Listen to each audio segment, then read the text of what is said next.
All right, so the stage is set in Arlington. It will be Ohio State and Miami in the Cotton Bowl. What a really, really good game. It doesn't really show it on the scoreboard, but that Texas A&M and Miami game was really, really fun to watch, at least for me as an Ohio State fan. I know A&M and Miami fans were biting all their nails off and their heart rates were going, but it was a really exciting game. Um, the weather in Texas A&M in that stadium definitely played a factor with these offenses. I thought that would kind of benefit A&M more, but Miami, like, it seemed like Miami kind of figured out A&M before A&M figured out Miami, and that kind of opened the door for Miami to get those possessions that they did get. Their field goal kicker, he sucked today. Let's be honest here. If Miami had to get a game winning field goal from him, I don't know if he makes that.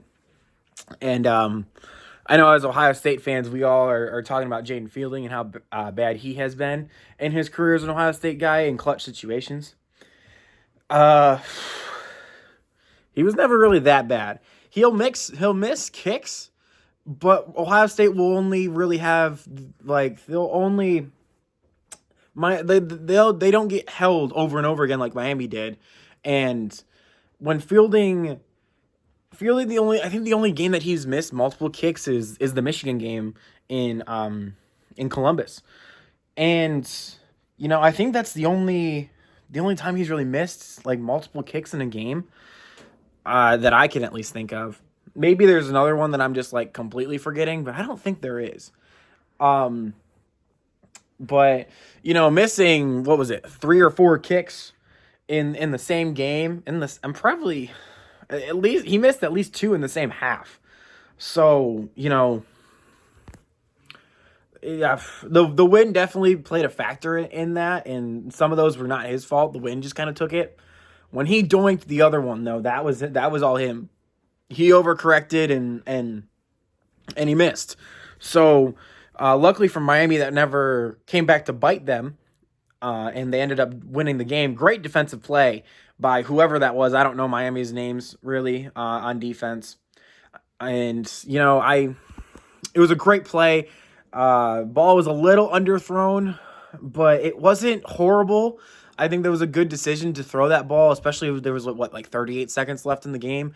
At that point, A&M didn't have any timeouts, and I know he's got to make that throw. It's a little underthrown, and is it a little less satisfying? I mean, this game will be great for an Ohio State fan. I think Miami has been waiting for this game for over 20 years, since like that national championship was before I was even born. So, and that was the last time Ohio State Miami played. I think, was it 2001? I think it was.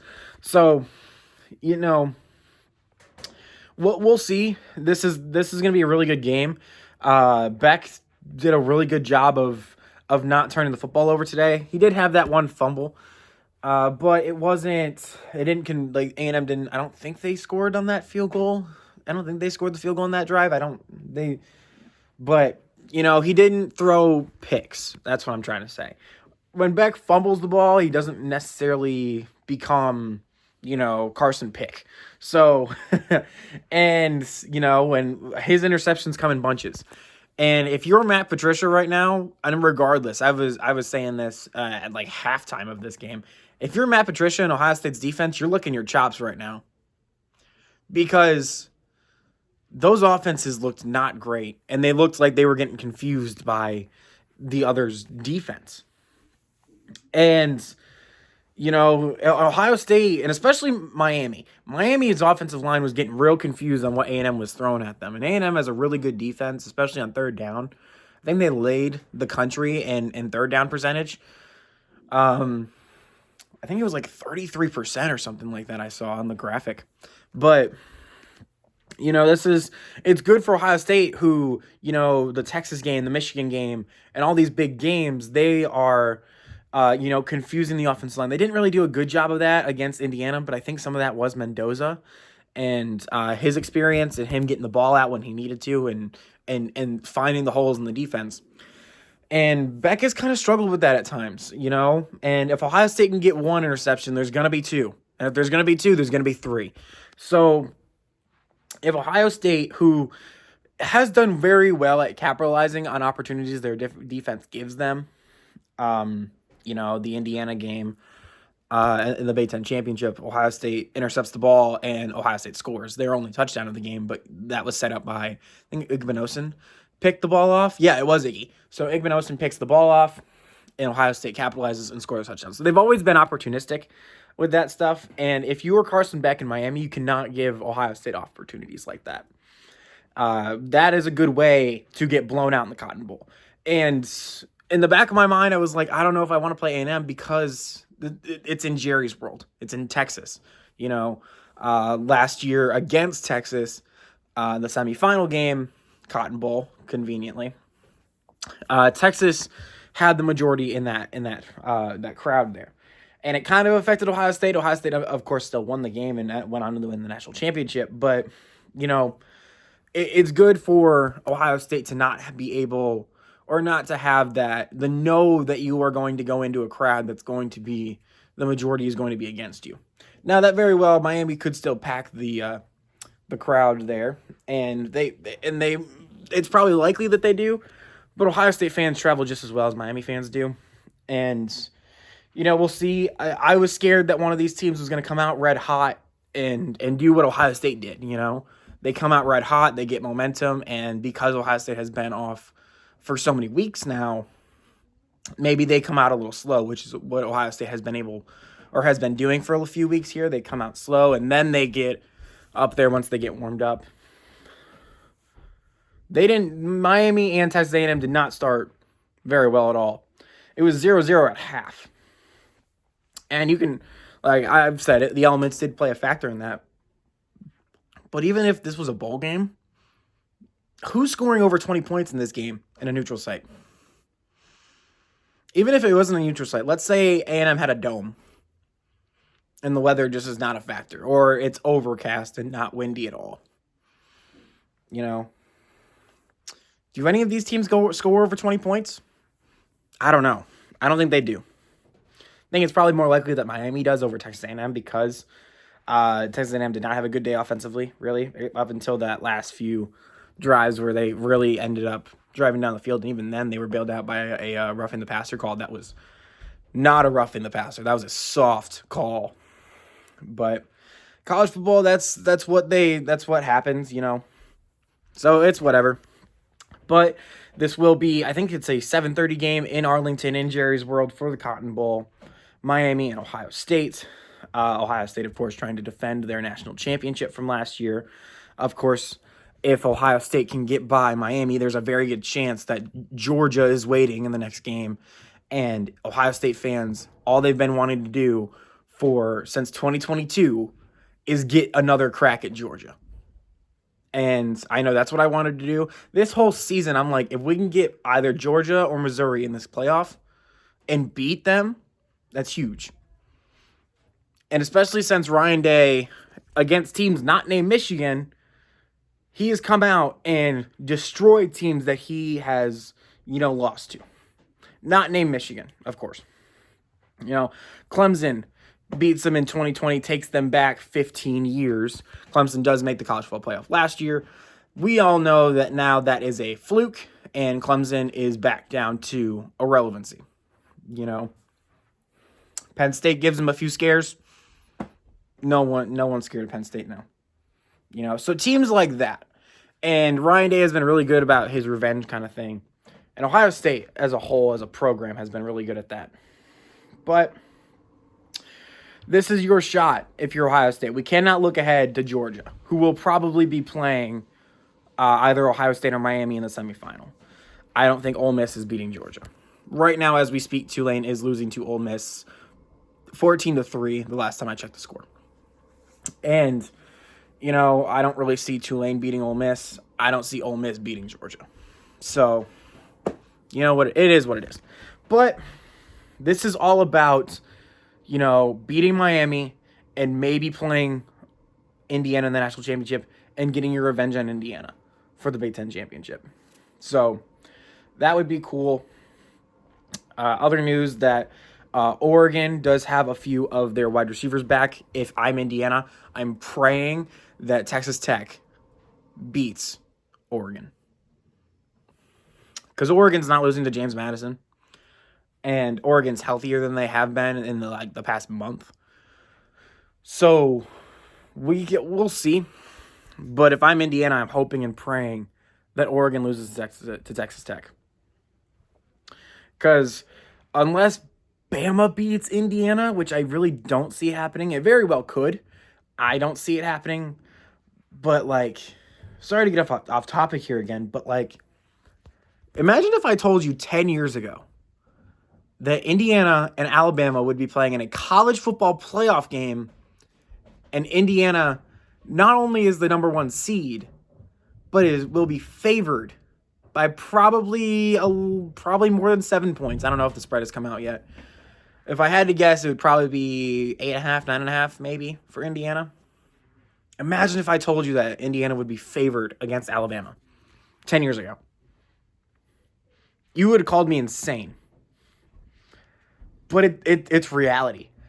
And that's what I love about college football. And that's what every college football fan loves about the sport of college football. And, we'll see years down the line with the playoff expansion, and now there's being a 24-team playoff being talked about. We'll see. I'm not going to get all into that in this video. I was just coming on here to give a little bit of a preview of the Ohio State-Miami game, a reaction to the Texas A&M Miami game. And before I go, can I talk a little bit about Texas A&M? Man, y'all are weird. Like, y'all are so weird. My problem with Texas A&M, and I'm not a fan of any of these teams, like, the only thing I like about Texas A&M is that how they troll Texas in their fight song. That's really all I got. And A&M comes out here with their male cheerleaders, which I don't have a problem with that. Whatever. I don't care. I don't care. And they come out and they're called yell leaders or something stupid like that. And they dance around the sidelines and grab their nuts and woo! And like, and they're low. Their like fan sign is the thumbs up, because that's not like, there's nothing. I don't even know. It's hard to articulate the stupidity that I see in Texas A&M. And the big thing that I hate about Texas A&M is that they think they're a service academy. Because they sent troops to World War II primarily. Because they sent troops to World War II, they now think that they're a service academy and all their students dress up in military uniforms and are basically a JROTC and okay, let's go. Like, I no disrespect to any of the service academies or any of the military. Thank you for all that you do if you did serve or are serving right now. But not Notre Dame. Texas A&M is not a service academy. And they never will be. You're not Army. You're not Navy. You're not Air Force. You're not one of these, these football teams that can call themselves service academies. You're not playing for the president's, they're not the Commissioner's Cup, not the President's Cup, the Commissioner's Cup. Or Commissioner's Trophy. Commissioner's Trophy, I think it is. But, like, you're not doing that. You are swaying back and forth, sawing varsity's horns off. That's literally what they're saying, by the way. And being just weird. Like, why? And your rival gets mad when other people do this. So, like, and you are the weirdest out of the bunch. So, and your other Texas school throws tortillas in the air at kickoff. Weird. But you are the weirdest team in Texas. Think about that. That's sad, considering your competition. And yet again, you're not relevant in the sport of college football. As much as you think you are, you're not. You can't win the SEC. You can't even go to the SEC championship. And now you can't win a playoff game. You lost to the Miami Ducks. That was you. So, have fun with that. Go ahead and play Notre Dame every year because God knows they need their strength of schedule. Oh, well, we beat Texas A&M. Well, you didn't this year. You didn't make the playoff, Notre Dame. And it is what it is. Congrats for beating Notre Dame, Texas A&M. But that's the best thing you did all season.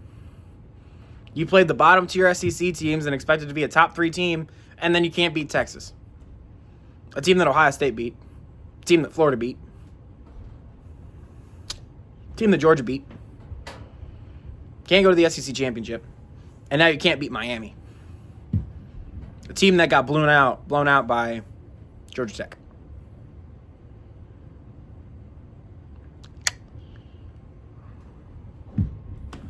I don't know. Could never be me. But we'll see. See you at the Browns game tomorrow.